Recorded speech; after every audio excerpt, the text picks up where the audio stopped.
Le César du meilleur acteur. Et puis on essaiera un jour de faire une grande cantine gratos. Yes, we can. Serge Gainsbourg, bonjour.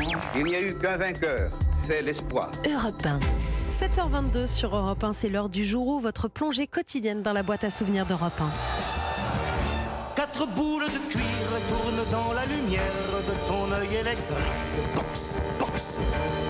Un combat d'anthologie ce matin au son de Claude Nougaro. On parle de boxe lors d'Autriche. Vous nous faites revivre ce matin le jour où le Français Jean-Claude Bouthier, le boxeur le plus populaire depuis Marcel Cerdan, affronte dans un combat revanche l'Argentin Carlos Monzon. Le ring est dressé à Roland-Garros. Nous sommes le 29 septembre 1973. Oui, tous les habitués sont là. Jean Gabin, Jean-Paul Belmondo, Alain Delon qui a organisé et financé le combat. Les places coûtent une fortune, 1500 francs. Un an avant, Jean-Claude Bouthier avait perdu sur blessure face à Monzon. Il s'apprête à prendre sa revanche. Sur le plan technique, j'ai tout vu, je sais tout ce qu'il faut faire pour le battre, Monzon. Il est 22h15 lorsque les deux hommes se retrouvent habillés de la même manière que pour leur match un an plus tôt. Short blanc pour Bouthier, short noir pour Monzon. Avec son crochet imparable, Bouthier mène au début, mais le match s'inverse. Oh là là! Oh, cette droite terrible de Monzon à la face de Bouthier. Bouthier s'en est même trouvé ébranlé, mais heureusement pour lui, il avait le rempart de l'arbitre qui passait par là. Il s'est presque appuyé dessus et Bouthier a pu rester debout sur ses jambes. Au 13e round, Bouthier se retrouve à terre, il est touché au foie. L'Argentin Monzon serre encore ses petits poings vengeurs et c'est fini. Au 15e round, Monzon gagne le match.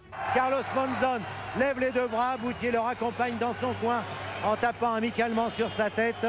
Signe indiscutable qu'il reconnaît sa défaite. Un commentaire signé à l'époque sur Europe 1, Robert Chapat. Alors ce soir-là, Jean-Claude Bouthier perd, mais avec la manière. Oui, tout le monde admire Bouthier, un garçon simple, courageux, qui a été apprenti boucher.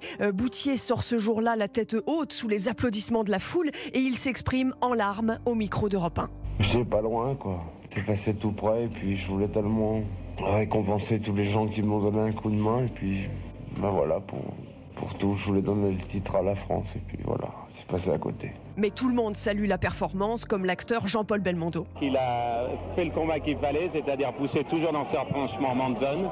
Sa condition physique n'était pas en question. Jean-Claude Bouthier ne sera jamais champion du monde, mais il est allé au bout de lui-même avec ce combat digne des plus grands champions. Merci beaucoup, Laure d'Autriche, de nous avoir fait revivre l'émotion du sport. ces grandes heures de la boxe française.